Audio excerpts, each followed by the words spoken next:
Welcome to Bite Size Canvas. I'm Helen Graves, and let's talk about links. Items A4 and A7 of the OEI course design rubric are all about using Canvas effectively to make navigation easier and reduce cognitive load for your students. Knowing how to set links up properly will increase your Canvas ninja factor considerably in that regard. The first thing to know is that there are two kinds of links in a Canvas course.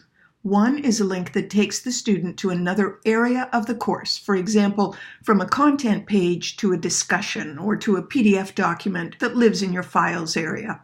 The other kind of link is one that takes the student outside the course, to your campus help desk or to a Canvas guide or to a resource website, for example.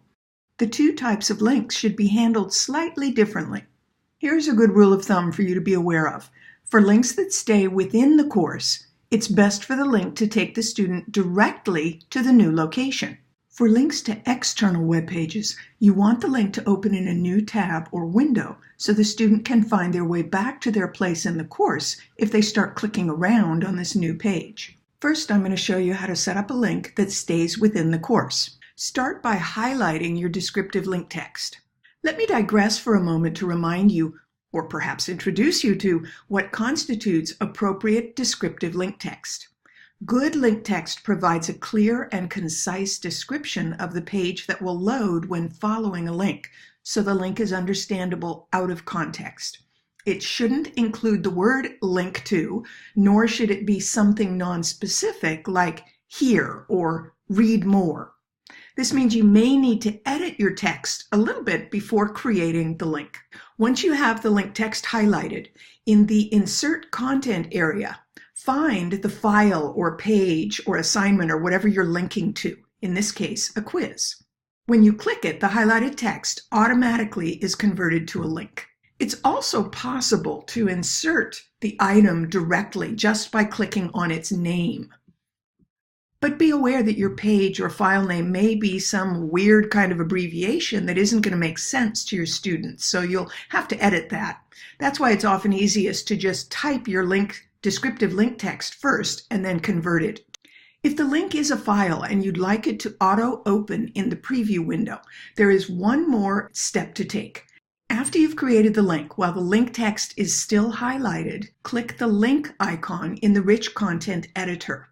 In the dialog box that opens up, select the Auto Open in the inline preview box and then click Update Link.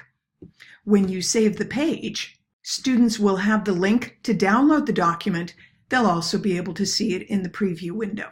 Here's how to set up the link when you're heading to a website that's outside your course. First, highlight your descriptive link text. Then hit Command-K if you're on a Mac or Control-K if you're on a PC.